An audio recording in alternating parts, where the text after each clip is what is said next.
to Conversations with Asha and Steve, where communication matters. Join us as we discuss effective ways to communicate, bridge the gaps, and build long-lasting relationships within your business and life. Here are your hosts, Asha Prasad and Steve Harper.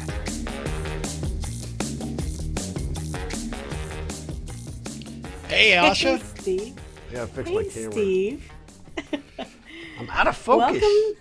You're out of focus. There we go. Looks good. Now we're back. Okay. Yeah, there you're back.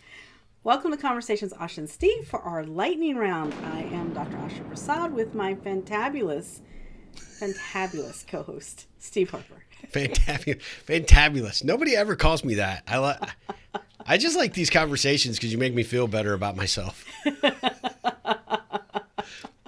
So we're doing a lightning round because we're both committed for work, right? So we wanted to record an episode so we didn't miss a week for our listeners of the podcast and, of course, for our viewers on Facebook and YouTube and, I guess, Twitter.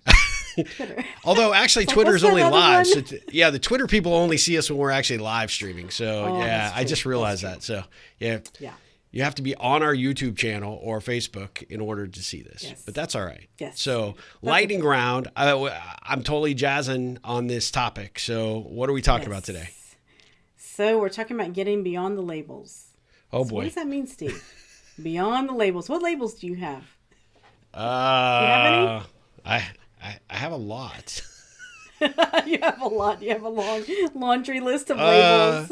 Well, there's the labels that we give ourselves and there's the labels that other people give us, right? And I think actually when you and I were talking about this prior to recording today, you were kind of talking about how to overcome the labels and the perceptions that other people have of us, right? Yes. Yeah. So, I think one of the things that's pretty interesting is how and why those labels exist and what do you do to overcome them in other people's minds, right? Or, to overcome them in your own, I guess. Yeah, I mean, I think it really matters what we think about ourselves, actually. The way that this topic came up was that I was working with a client who is completely shifting career paths. And, many people do this, especially when they become entrepreneurs. They will go from doing a certain day job, so to speak, and then, switch gears into a totally different industry that you're just like, wait a minute. I thought you were doing this. Okay, now you're doing this. So, so it's very interesting. And with her day job, she's an engineer. She was an engineer. Now she's officially in her own business, which is involved in fashion. Oh, so wow. It's completely, you do not think, I'm sorry, I never thought of engineering. Think about somebody that you know as an engineer into fashion. No. I mean, that's you don't think about that. But, I mean, I think, one of the things that has really helped her in the transition, although she had some trouble in the beginning, because people just saw her as this engineer and not this brilliant fashion person, it's very interesting because she just stepped into her own passion, really, her own power. And she loved engineering for what it did for her and was, helped her start her business. But she didn't get stuck with the label because she wasn't worried that every time she presented herself that she had to explain to herself, basically, explain to people, hey, I was an engineer. Because most of the time, whenever they would look at stuff, they'd be like, oh, what's your background?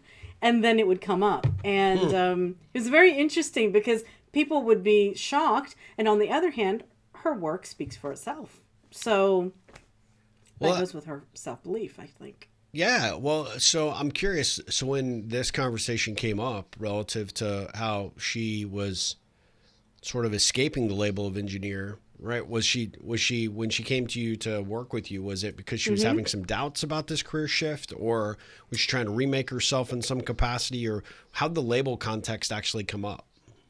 So it came up with the fact of how do you get over it? She started having doubts because then she thought, you know what? I did study to become an engineer. I've been successful at it. I'm good at that. Do I jump into something that I don't have any proven success in?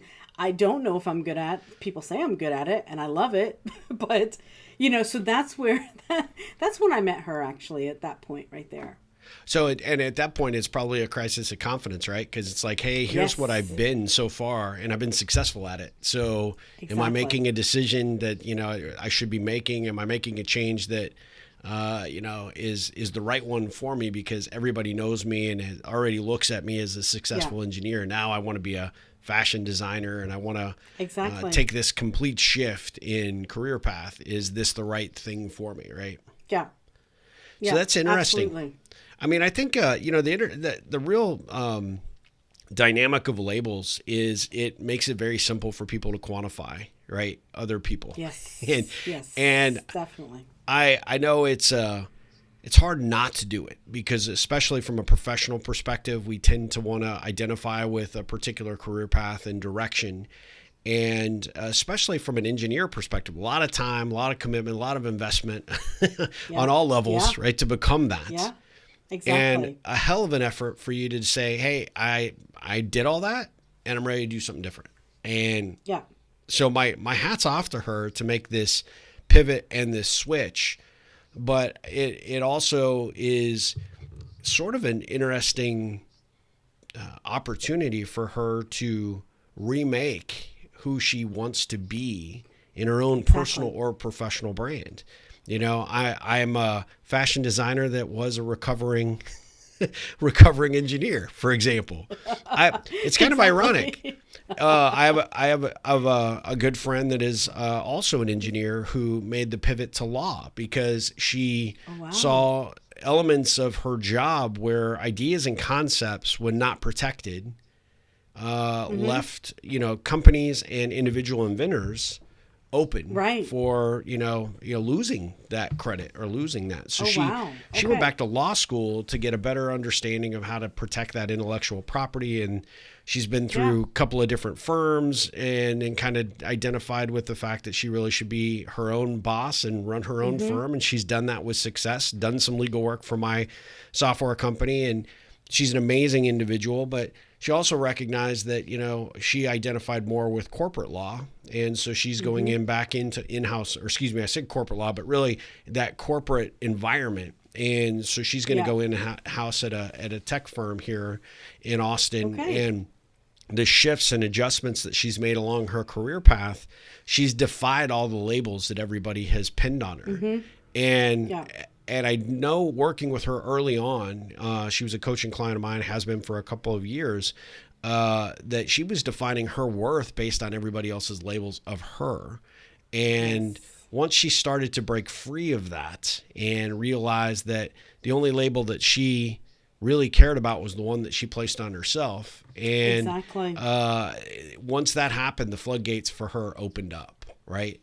Yeah. So I think it's really interesting because I think a lot of us fall into that trap of allowing other people to define who we are professionally and even personally. Yeah, and I think it also has to do with self-worth, actually, Steve, because you know what? When you value what you bring to the table, who you are, then there's just no question about it. You can do anything. You can literally do anything that you want to, and people are going to receive it well. The right people will receive it well. There may be people that you may have in your environment from the past that will always and only see you as, XYZ, but that doesn't matter. As you grow into groups of people and you get more contacts of different people that actually back up what it is, that really reflect back to you, the value that you bring, then you're right, the floodgates do open, because then you no longer define yourself as, whatever the profession is or whatever it is. I mean, I know mothers that, stopped working while having children, while raising children, and then wanted to re-enter into the workforce, that were just so afraid of, but everybody's going to see me as a mom. It's like, okay, you are a mom, you're a fantastic mom, but guess what? You also do these things, and you can show that. You can prove it to people, by stepping into that and valuing yourself, having that self-worth.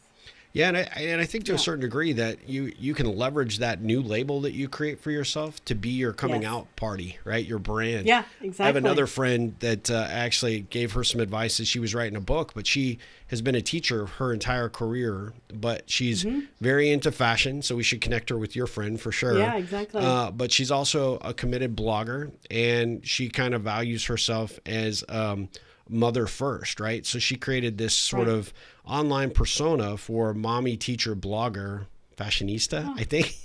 Oh, that's great. I may have great. her handle incorrect, but essentially she talks about the four dynamics of what really floats her boat and what she likes. And she's gotten brand deals for promotion as an influencer. She's gotten to get involved in sort of the whole blogging for the fashion world, which is pretty cool. She's been able to leverage her commitment, as a mom into this new space and this new dynamic. And when she made the change, I remember her telling me that she got a lot of pushback from her colleagues, the other teachers that were really sort of catty about it, right? Really, kind of negative about it. And like, who do you think you are to be out there doing this? I mean, we're teachers. That's the only thing we should be doing. That's the only thing you should be focused on.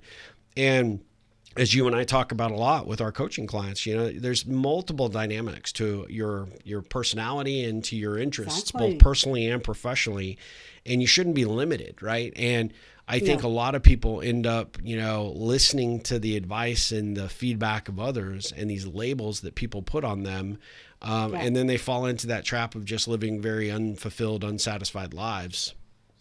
Yeah. No, you know what? That's true, Steve. And I think that also we tend to listen to that and think, okay, I have to limit myself. Just because somebody has a self-limiting belief does not mean that you have to take it on for yourself. And I know it makes people uncomfortable because I know for myself, whenever I was branching out of being, doctor of chiropractic, boy, did I have some chiropractic friends, even to this day, that say to me, Asha, how are you even doing this stuff? What made you even think about doing this stuff? And they just don't know. It blows them away sometimes. And some of them, unfortunately, I've had to distance myself with because they were so determined to show why I wasn't a good chiropractor, because I wasn't a dedicated only chiropractor. Do you know what I mean? And it was very interesting to me because I'm like, hey, you know what? I'm me. And these are different ways that I want to help people. Period. Yeah. That's it. Nothing wrong with that. So... Well, I think one way to overcome the whole label thing that other people place on you is the feel or the need, almost the call to defend your choices. And I always tell people that, the moment that you have to start defending what you're doing or why you're doing it, rather than look at that as a negative because other people are not seeing what you're seeing, they're the doubters. Right. Actually take a step back, take a pause, smile, because that actually means that you're catching people's attention, right? And yes, that's true. The ones that we've talked about it on shows before, right? It's the lobsters in the box mindset, right? What do you think you're doing trying to get out of this box? Come back in the box. Exactly. Everybody loves to keep people at the same miserable level that they might be. And anybody that's willing to step outside and do things a little bit different, set themselves up in a starting a business or striking out and making this career shift from being an engineer to someone that is committed to the fashion designer world, right? The people that haven't or won't take the courageous step to go forward themselves often want to put down the people that do. And so I tell people, use that as your fuel and your motivation, and don't get stuck in the game of adhering to everybody else's expectations. Break through the concept of the label, call that complete BS, and just do you, right? And you just keep focused on what is inspiring and motivating you in the moment. And the story will tell itself, right? At some point when your friend or your client is successful in the fashion world, there will be an article or there will be a blog or we'll have her on this podcast and we'll be like, wow, you started off as an engineer and now you're in the fashion world. How the heck did that happen, right?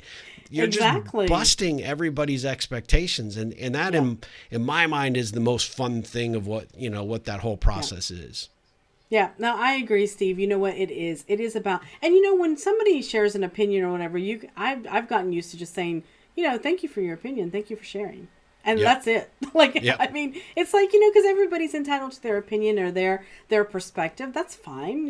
Just thank you for sharing. Yep. That's it. And move along, And sharing doesn't mean that you actually have to listen or adhere to it. No. Right. That's the key. Exactly. So that's the key. I wish your friend, your client, much success. Can't wait to at some point maybe interview her on this podcast, because this is a really interesting dynamic, and we should connect our two friends that started off as engineers and are on completely different career paths, right? Which is pretty awesome. So for our listeners, just really quickly, these lightning rounds are really designed to be short little topics. They're opportunities for Asha and I to actually just check in with you when we're not able to do a live stream because of our schedules. Dr. Asha is in such demand these days, that she is often, traveling, to places so cool that she can't even talk to them, right? Not really. You're not even allowed out of the country. I know. I'm like, where am I? In my mind, I'm traveling all over the place. Yeah. Next week, I think in her mind, she'll be in Tahiti when this one airs. And so that's why. But no, we wanted to do these shorter episodes because they're little topics, but they're powerful topics, and they're opportunities for us to continue to check in with you, keep the momentum of Conversations with Asha and Steve going on, even though we might not be doing the live stream for YouTube or Facebook or Twitter. So we just want to, continue these topics. You'll see them periodically throughout the summer and the rest of the year, because we're having some good, fun with these. And it's a good opportunity for us to just, stay in front of everybody. But in the interim, Asha, tell everybody how they could just give us a topic they'd like us to cover on the next lightning round. Yeah, so definitely you can contact us. Actually, the best probably place to contact us about future topics is through Facebook or through our website, conversationswithashaandsteve.com. And we'd love to hear from people, because we've gotten a lot of feedback of different topics and different things that have come up. And it's so much fun to do these lightning rounds, because we just pick something and we just go with it. And I've heard some great feedback from a lot of people that have tuned into some of our lightning rounds. And so those are the best ways to give us some feedback. Yeah, and like one of those topics was, hey, try and put on some glasses, Steve, so you look as smart as Asha. So I like your glasses, Steve. I was going to say that it makes you, I don't know. Nerdy. I don't know. Nerdy. Well, there's a label right there. I was going to say, you don't need glasses to be nerdy, but okay. True. That's so very true. But I like your glasses.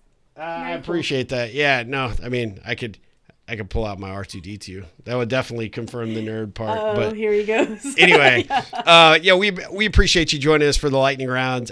We definitely love to hear what your thoughts are on labels. Certainly leave us a comment on Facebook or on YouTube. Asha and I, despite our travel schedules, are always checking those and trying to engage, and we'd love to hear from you. And like Asha said, let us know what you'd like us to cover on the next lightning round. We'll do a number of these over the course of the year, and we're always looking for topics that are important to you, and like this label conversation they're important conversations to have. So we appreciate you tuning in, as always, to Conversations with Asha and Steve. We'll be back soon with another live stream episode, which will turn into an episode. Actually, it is an episode on our podcast. It is, yes. But until then, Asha, you take care. All right, till next time. Bye-bye. Thank you for joining us for today's episode of Conversations with Asha and Steve. We love to hear feedback and questions from our listeners. Please feel free to visit our Facebook page for more tips and information. You can also email us directly at info@ripplecentral.com for more information.